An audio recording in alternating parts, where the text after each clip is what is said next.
तो हम व्यासपीठ से आपको वचन दे रहे हैं, आप संपूर्ण रिद्धि सिद्धि से युक्त हो जाएंगे।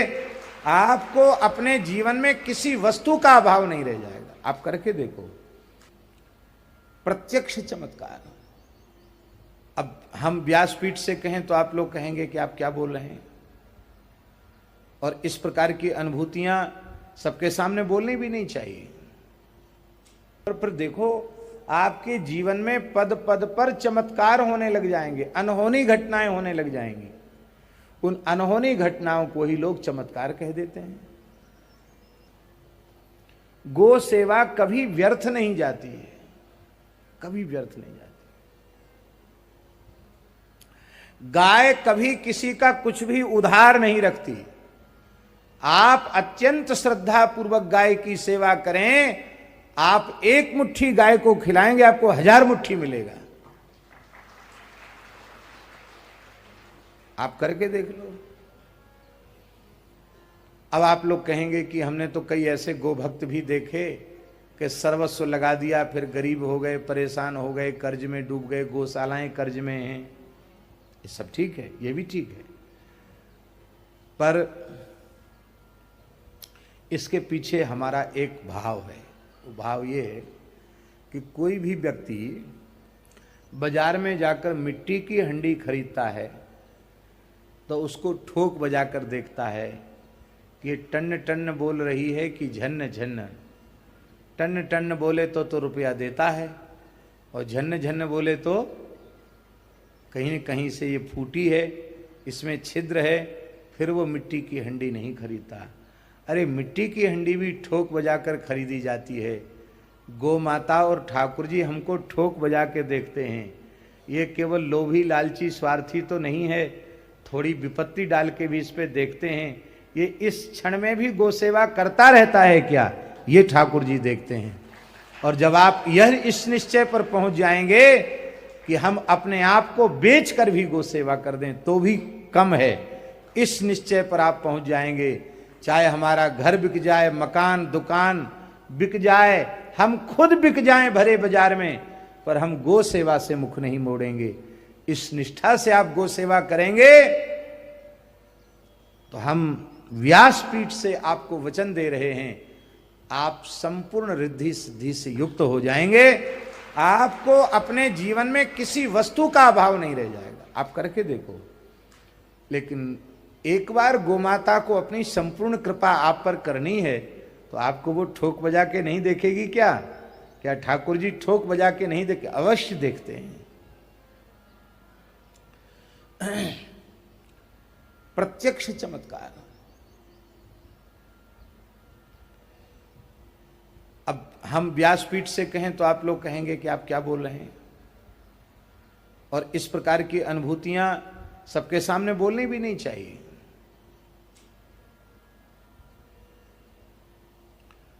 हमारे जड़खोर गोधाम में कई साल पहले की बात है, जो सेवा देख रहे थे उन्होंने आकर हमसे कहा, मलुक जयंती चल रही थी, हमसे आकर उन्होंने कहा कि महाराज जी, भूसा वालों का जहाँ से भूसा आता है उनका पिछला पैसा हम लोग नहीं चुका पाए। तो उन्होंने अब जो बड़े व्यापारी मथुरा के हैं भूसा के, उन्होंने मना कर दिया कि बाबा जी आप हमारे यहाँ से हम कुछ नहीं देंगे आपको, आपने पिछला आपने चुकाया नहीं, नया हम आपको कुछ सामान नहीं देंगे। तो जहाँ से चारा आता था वो मना हो गया, और आज तो गाय खा सकती है, कल के लिए फिर आप कहो कि पूरी गौशाला में चारे की आपूर्ति हो जाए, संभव नहीं। और हमारे पास व्यवस्था नहीं है, गौशाला पर कर्ज है, बाजार का पैसा बकाया है।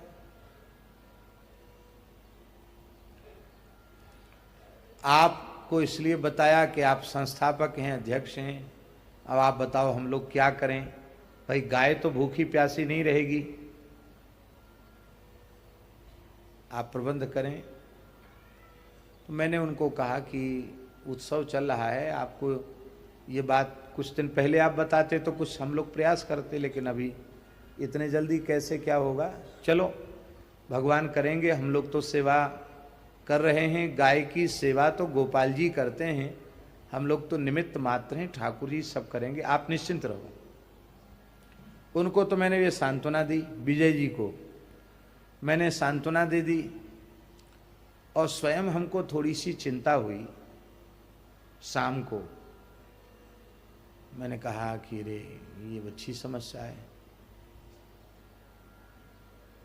अब क्या हो, किससे कहें कि भाई पहले उनका पैसा चुकाओ फिर चारा मंगाओ, कल गाय क्या खाएगी, कैसे होगा, क्योंकि कल थोड़े समय तो एक समय का तो हो जाएगा, आगे का तो कुछ भी प्रबंध नहीं, अब क्या होगा, ऐसे मन में थोड़ी चिंता हुई।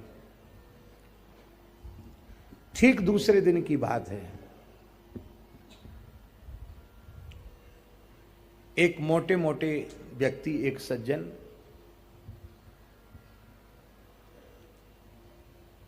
वे आए, और वे कभी हमसे पहले मिले नहीं थे, हमको प्रत्यक्ष उन्होंने देखा नहीं था, हमने उनको नहीं देखा, उन्होंने हमको नहीं देखा। ऐसी कथाओं के माध्यम से कथा सुनते थे, कथाओं के माध्यम से उनकी श्रद्धा थी। वे सज्जन आए, आकर के उन्होंने कहा कि मैं बहुत जरूरी कुछ बात आपसे करना चाहता हूँ। तो कथा के बाद हम अपने निवास पर जा रहे थे ऊपर कक्ष में, तो उस समय थोड़ा उपयुक्त समय नहीं होता, कथा के बाद फिर कुछ शरीर का धर्म होता है, कम से कम आधा घंटे तो विश्राम मिलना चाहिए कि नहीं। लेकिन वो व्यक्ति बड़े आर्त थे, तो मैंने कहा चलो साथ गए। तो उन्होंने कहा कि महाराज मैंने अपने जीवन में कोई व्रत नहीं किया, पर कल से मैं पानी भी मैंने नहीं पिया। मैं कि क्यों? गर्मी में होती है मलुक जयंती, बैसाख महीना में। बोले मेरी जवान सूख रही है, लड़खड़ा रही है, थोड़े चक्कर भी आ रहे हैं। कि क्या बात है, क्यों आपने ऐसा निश्चय किया? उन्होंने कहा पता नहीं क्यों, कल मेरे मन में पहली बार एक भावना जगी कि मैं कुछ थोड़ी सी राशि गाय के चारे के लिए महाराज जी को अर्पित करूंगा, तब पानी पीऊंगा।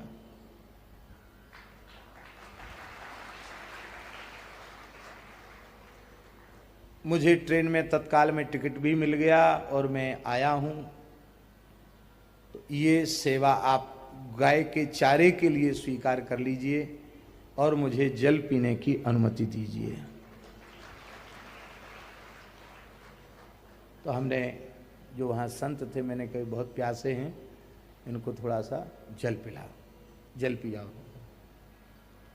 और बस वो चले गए, उनको थोड़ा प्रसाद भी हमने, प्रसाद पाके जाना, हाँ नीचे प्रसाद पाके चले जाएं, चले भी गए वो।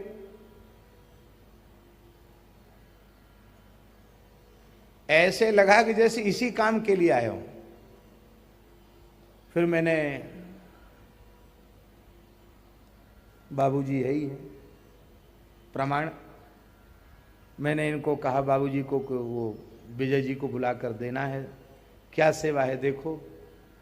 तो उन्होंने कहा महाराज जी 10 लाख रुपए है।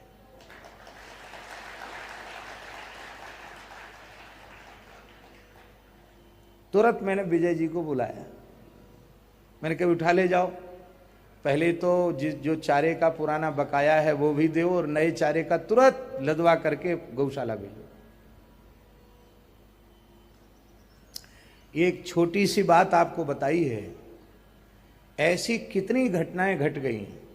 ये अहंकार मत करो हम गो सेवा करते हैं, गो सेवा स्वयं गोपाल जी करते हैं, भगवान करते हैं, गोविंद करते हैं। आप निमित्त बन रहे हो, ये भगवान की आपके ऊपर विशेष कृपा है, आप क्या कर सकते हो। ठाकुर जी बहुत कृपा करते हैं।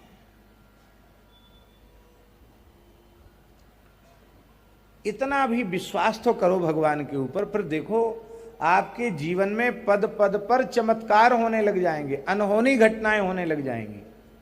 उन अनहोनी घटनाओं को ही लोग चमत्कार कह देते हैं।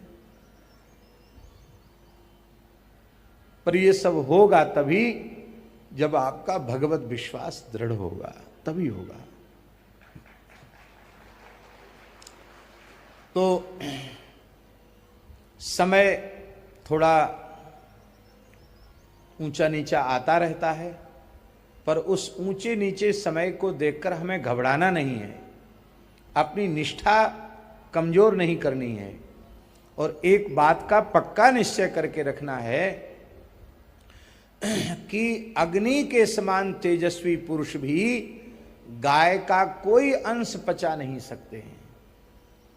इसलिए बहुत सावधानी रहे कि गाय की सेवा के लिए प्राप्त राशि में से एक पाई भी किसी मनुष्य के पेट में न चली जाए, उसके व्यवहार में न चली जाए।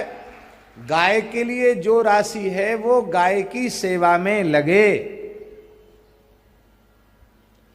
आप गौशाला में वार्षिक उत्सव कीजिए, उत्सव की व्यवस्था आप अलग कीजिए, उत्सव में जो आवे उसे गौ सेवा में लगाइए, लेकिन गौशाला के धन से उत्सव ही मत कीजिए, क्योंकि वो उत्सव के लिए नहीं है, वो गाय के चारे और पानी के लिए है, गाय की सेवा के लिए। 3 काम अवश्य करो। गोरक्षा के लिए नित्य प्रार्थना करो, मंत्र जप करो, कोई स्तोत्र का पाठ करो। हम तो शरणागतों को कहते हैं कि 4 माला गोरक्षा के लिए नित्य प्रति जपो, उसका फल गोरक्षा के लिए अर्पित करो। दूसरा, स्वयं यह निश्चय करो कि वेद लक्षणा भारतीय देसी गाय के दूध दही घृत से ही हम अपने भगवान की सेवा करेंगे। अपने घर में देवी देवताओं की पूजा या पितरों का श्राद्ध हम अपने धार्मिक कृत्य वेद लक्षणा भारतीय देसी गाय के दूध दही घी से ही संपादित करेंगे। बाजार का दूध, बाजार का दही, बाजार का घी प्रयोग नहीं करेंगे। अपने आहार के रूप में भी वही हम लेंगे। भले ही न मिले तो हम अपने सामने पिलाया हुआ सरसों के तेल में छुका हुआ साग दाल ले लेंगे और बिना चुपड़ी सूखी रोटी खा लेंगे, लेकिन बाजार के सिंथेटिक दूध दही और चर्बी युक्त घी का बिल्कुल भी प्रयोग नहीं करेंगे। ऐसा यदि आप निश्चय करते हैं तो यह आपके द्वारा बहुत बड़ी क्रांतिकारी, आपका बहुत क्रांतिकारी कदम हुआ। इससे आपकी द्वारा बहुत बड़े पैमाने पर गौ सेवा हो रही है, और आप रख सकते हैं तो आप अपने घर में भारतीय वेद लक्षणा गाय रखेंगे, तब तो कहीं हाथ फैलाने की जरूरत ही नहीं है, फिर तो आपको अपने घर में दूध दही प्राप्त होने लग जाएगा। और ये बात बिल्कुल सच्ची है। सर्वोत्तम पक्ष तो यही है कि आप स्वयं गोपालक बनिए।